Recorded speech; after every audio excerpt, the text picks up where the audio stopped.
নারায়ণগঞ্জ পুলিশের নিয়মিত ও বিশেষ অভিযানের অংশ হিসেবে অপারেশন ডেভিল হান্ট অভিযানে আওয়ামী লীগের নেতাকর্মী সহ মোট 40 জনকে গ্রেপ্তার করা হয়। এর মধ্যে বিশেষ অভিযানে 20 জনকে গ্রেপ্তার দেখানো হয়। সোমবার 10 ফেব্রুয়ারি রাত থেকে মঙ্গলবার ভোর পর্যন্ত জেলার বিভিন্ন থানা এলাকায় এই অভিযান চালানো। গ্রেপ্তারকৃতদের মধ্যে বৈষম্য বিরোধী ছাত্র আন্দোলনে হামলা ও হত্যার অভিযোগে করা মামলা এবং ওয়ারেন্ট সহ বিভিন্ন মামলার অভিযুক্ত আসামিরা রয়েছে। বিভিন্ন বিষয়টি নিশ্চিত করেছেন জেলা গোয়েন্দা পুলিশের অতিরিক্ত পুলিশ সুপার তারেক আল মেহেদী।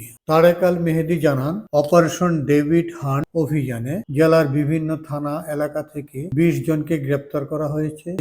এছাড়াও বিভিন্ন মামলার ওয়ারেন্ট সহ অভিযুক্ত আরো 20 জনকে আটক করেছে পুলিশ। অপারেশন ডেভিড হান্ট অভিযানে গ্রেপ্তারকৃতদের মধ্যে রয়েছে ফতুল্লার রুবেল, সিদ্ধিরগঞ্জের 2 নম্বর ওয়ার্ড স্বেচ্ছাসেবক লীগের সাংগঠনিক সম্পাদক সোহাগ হোসেন, যুবলীগের সক্রিয় সদস্য নূর হোসেন কুট্টি, বন্দরের মুসাপুর ইউনিয়ন আওয়ামী লীগের যুগ্ম সাধারণ সম্পাদক ইসমাইল হোসেন, রূপগঞ্জের যুবলীগের কর্মী ইসমাইল হোসেন, 2500 পৌরসভা যুবলীগের সিনিয়র সহসভাপতি হারুনুর রশিদ, সোনারগাঁয়ের জেলা ওলামা লীগের সাবেক ধর্ম বিষয়ক সম্পাদক হাফেজ মোহাম্মদ সোহান, সোনারগাঁও পৌর ছাত্রলীগের সাবেক সাংগঠনিক সম্পাদক রনি হাসান ও সোনারগাঁও থানা ছাত্রলীগের সক্রিয় কর্মী শফিউর রহমান হিরণ। আরো গ্রেপ্তার করা হয়েছে খায়রুদ্দিন ইমন, রিফাত হাসান, হোসাইন গাজী, সোহাগ, সাদ্দেক হোসেন, জুয়েল রানা, আবু মুসা, লিটন, কামাল উদ্দিন, মাহবুব হাসান ও রাসেলকে। Nafiz Ashraf, TNN TV